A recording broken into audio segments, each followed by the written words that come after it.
내년 3월 지방선거를 앞두고 고흥군수 민주당 후보를 뽑기 위한 예비 경선 절차가 시작됐습니다. 민주당 내에서 기초자치단체장 후보를 선출하기 위한 예비 경선은 이번이 처음입니다. 코로나 이후 가장 많은 해외 연주자들이 참여하는 클래식 공연이 여수에서 열립니다. 한국 첼리스트의 거장 양성원 음악감독을 만나 공연 얘기 들어봤습니다. 오는 19일 제73주기 여순사건 추념식에 문재인 대통령의 참석을 요청하는 여수시민 서명운동이 전개되고 있습니다. 대통령이 참석하면 희생자와 유족들에게 큰 힘이 될 것으로 보입니다. 여러분 안녕하십니까? 화요일 밤 여수 MBC 뉴스데스크입니다. 여수시가 단계적 일상 회복을 위해 이달 말까지 60세 이상 고령층은 90%, 18세 이상 성인은 80%까지 코로나 백신 접종을 완료하기로 했습니다. 여수시는 4분기 코로나19 예방접종을 소아청소년과 임신부까지 확대 실시하고 부스터샷, 즉 추가 접종을 통해 고위험군에 대해서도 코로나19 감염에 대한 보호를 강화하겠다고 밝혔습니다. 여수시는 특히 접종 완료율을 최대한 끌어올려 감염과 중증 사망 예방, 변이 대응을 통한 위드 코로나 시대를 준비하겠다며 단계적 일상 회복의 시작으로 꼭 필요한 백신 접종에 대한 시민들의 참여를 당부했습니다. 내년 지방선거를 8개월 앞두고 고흥에서 민주당 군수 후보 선출을 위한 예비 경선 절차가 진행됩니다. 기초자치단체장 후보를 뽑기 위해 민주당 내에서 예비 경선이 이루어지는 건 이번이 처음이어서 큰 관심을 모으고 있습니다. 문형철 기자입니다. 더불어민주당 전남도당이 지난 1일까지 접수한 고흥군수 예비 경선 후보자는 모두 5명입니다. 지난 선거에서 공천을 받았던 공영민 전 제주발전연구원장이 다시 한번 출사표를 냈고 김하경 전 고흥경찰서장과 박진권 전남도의원, 송영종 전 순천부시장과 장세선 전 고흥군 의원도 등록을 마쳤습니다.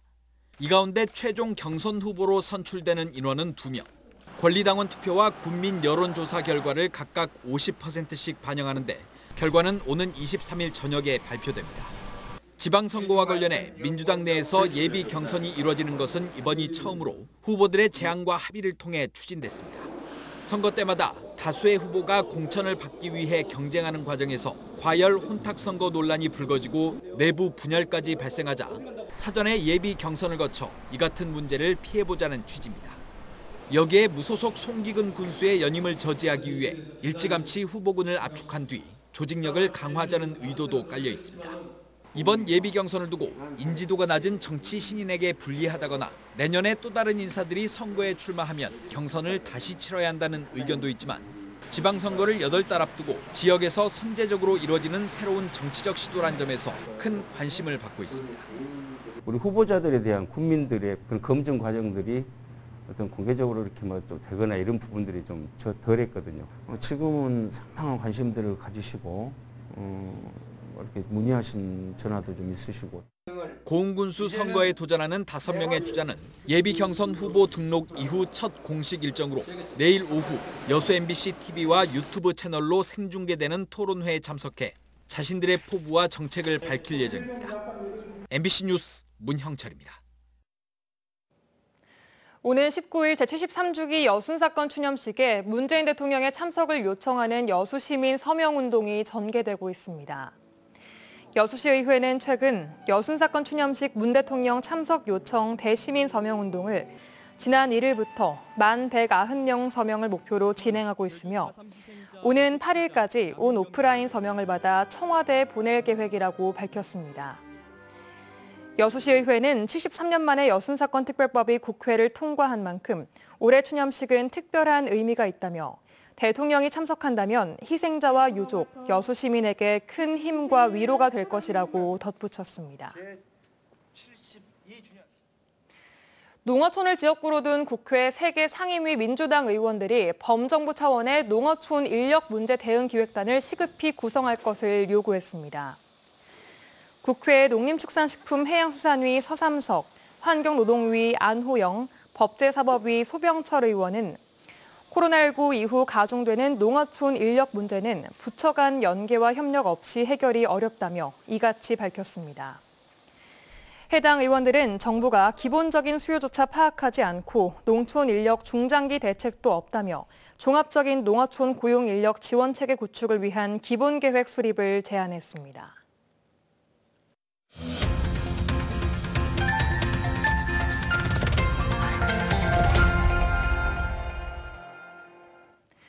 코로나 블루로 지친 시민들을 위한 실내악 페스티벌이 여수에서 열립니다.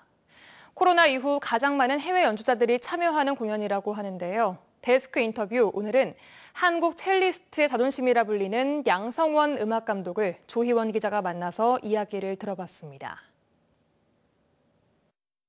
네, 교수님 만나 뵙게 돼서 반갑습니다. 안녕하세요. 반갑습니다. 연세대에서 오랫동안 가르쳐온 첼리스트 양성원입니다. 여러분들 반갑습니다. 개인적으로는 교수님께서 한 유명 프로그램에 출연하셔서 50 넘어서도 매일 연습을 해야 되는 줄 알았으면 난 첼로를 시작하지 않았다, 이런 말씀하시기 굉장히 인상 깊었거든요. 네. 요즘은 좀 어떻게 지내세요? 여전히 연습은 매일 하시나요? 요즘은 사실 조금 더 일찍 연습을 시작합니다. 아침에 일어나가지고 진짜 조용한 아침에 제 첼로 줄을 마친 다음에 첼로에서 나오는 소리를, 더 좋은 소리를 찾는 게 상당한 행복을 줍니다. 공연이 코로나 때문에 많이 줄어드셨을 것 같아요. 금년 여름에 다시 시작했죠. 네.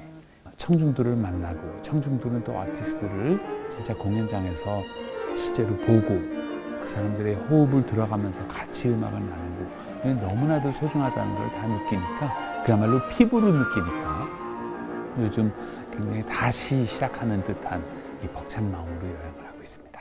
네.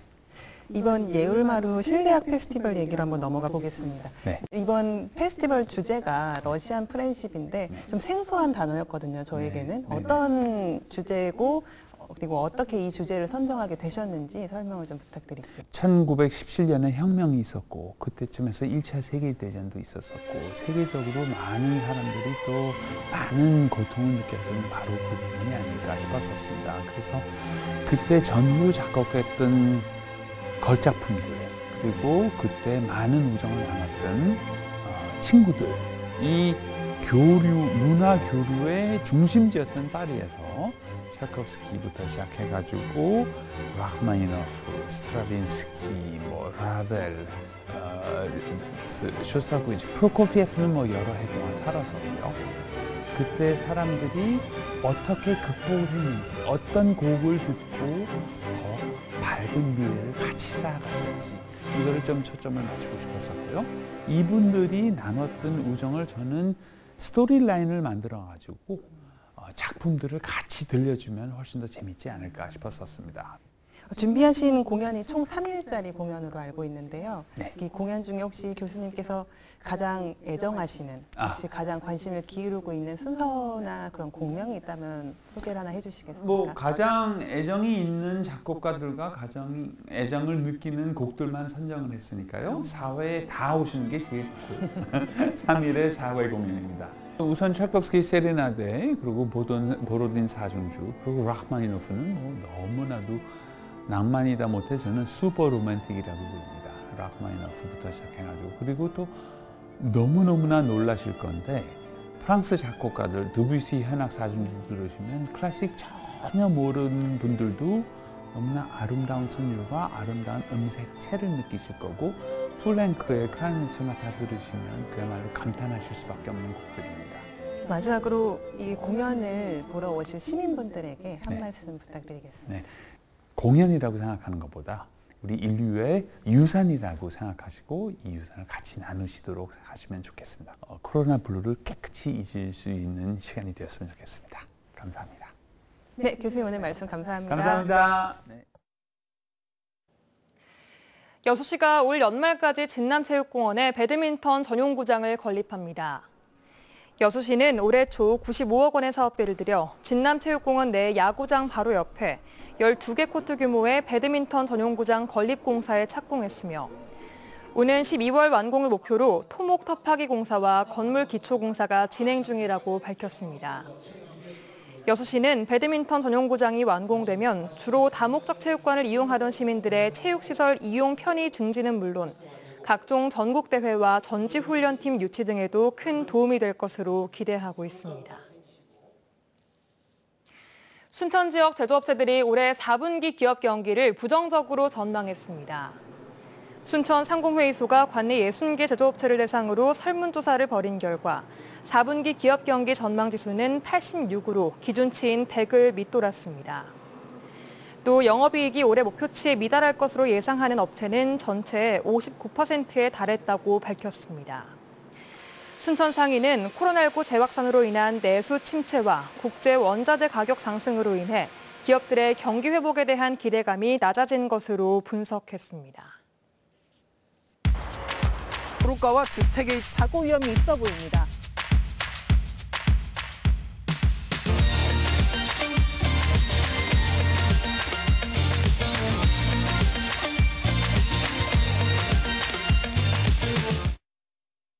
여수 MBC AI 내일의 날씨입니다. 내일 전남 동부 지역은 대체로 맑은 가운데 가끔 구름만 많겠습니다. 광주 전남 지역도 대체로 맑겠습니다.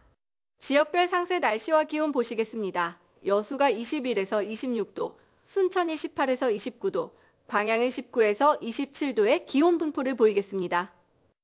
전남 중서부와 광주 날씨 보시겠습니다. 내일 광주는 18에서 29도, 목포는 20에서 27도를 기록하겠습니다. 해상의 날씨는 맑은 가운데 파도는 남해서부 앞바다에서 0.5m, 먼바다에서 0.5에서 1m로 잔잔하게 일겠습니다. 이번 주 전남 동부권을 포함한 광주와 전남은 주말 비 소식을 제외하고 맑은 날씨가 이어지면서 야외 활동에 지장은 없겠습니다. 지금까지 AI 기상캐스터 유승민이었습니다.